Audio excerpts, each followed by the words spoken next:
video. All right, Armed Attorneys here with a little off-the-cuff video. Today is April the 11th, 2022. Now, we tried live streaming this. Turns out YouTube has kind of strict rules on who's allowed to stream for more than 5 minutes. Drum roll, the Armed Attorneys are not allowed to do that, and so our streams were getting cut off. So we still needed to put out this video. We're talking about the Biden administration's rollout and regulation of 80% lowers, but there's so much more to it.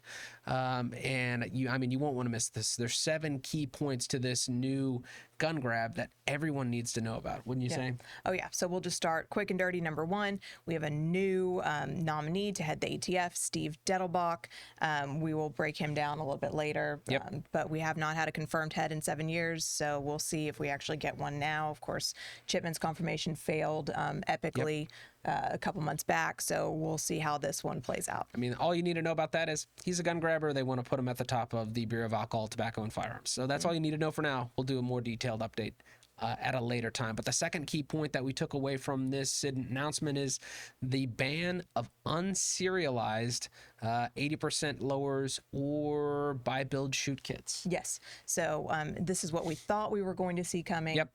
We've done a lot of research. We cannot find really any basis for the ATF's prior determination that, something that is 80% milled out is not a firearm, but 81% is a firearm. That makes us scary because that means when there's no basis for the rule, we are just sort of at their mercy. And then, we probably need some actual legal precedent going forward to figure out what the rules really are. But so it does sort of mean they're this changing of the minds here that all of a sudden a receiver that is 80% milled out is a firearm. There's not really a good legal argument against that. I'm Emily Taylor. And I'm Richard Hayes. Really fall more into the realm of this is an overreach by a regulatory body. Yeah. And I'm making a community update real fast, talking about how YouTube won't let us stream live. But that won't stop us because the next thing that we need to talk about, the third key takeaway from this, is that FFL, you will have to have an FFL in order to sell these buy, build, shoot kits, these 80% lowers. Exactly. And so they're saying these are firearms, and therefore you would need a federal firearms license. Yeah, they've got to be serialized. They are firearms. Manufacturers and FFL dealers are not going to be able to distribute these to you unless they are, in fact, serialized.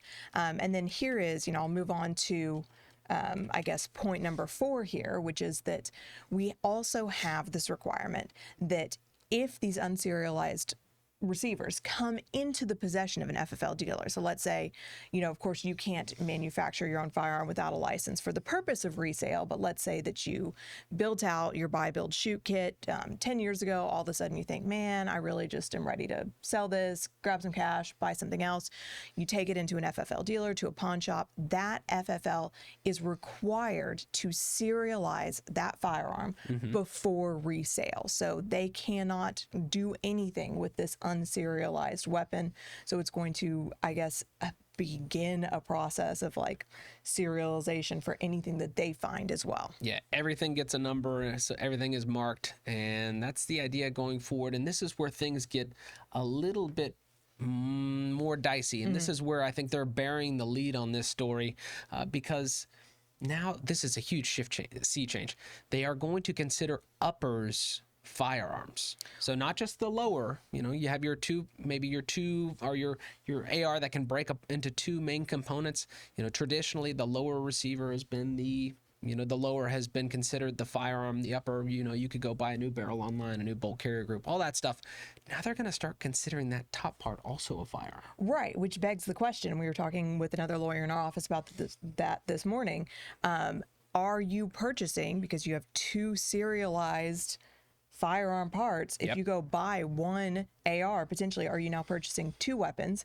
If you do so in a border state, does that ding you with the ATF? Does the FFL have to report you for buying 2 rifles in a border state within 5 business days? Right. And if you're selling, let's say you go to a gun show, it's private sales legal. If you're selling, normally, let's say you sell a dozen guns a year. Are you now selling 24 guns? Does it look like you're in the business of selling firearms now? And are you an unlicensed dealer? Are you going to get prosecuted for being an unlicensed dealer? Yeah. So I think that of the announcements, I'd say that one was the most shocking to me, saying, hey, we're going to start considering no longer just the lower a firearm. We're going to count the upper as a firearm as well.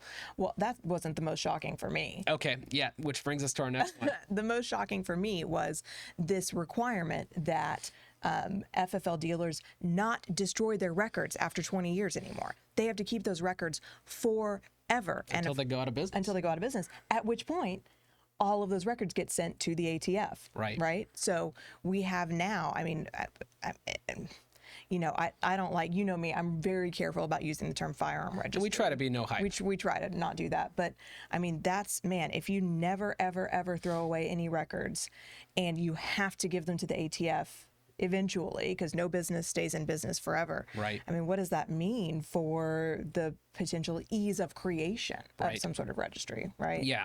And so, I mean, prior to this, FFLs had discretion. They could destroy their records after they held them for 20 years. These are just supposed to be inventory records. And now the ATF is saying, that's not enough. We need you to keep these forever. For what purpose? I mean, it doesn't take a lot of rational inferences to figure out why they would want to know where every firearm is going. Correct. And then the last one, which this one isn't as big of a big deal, but it does matter.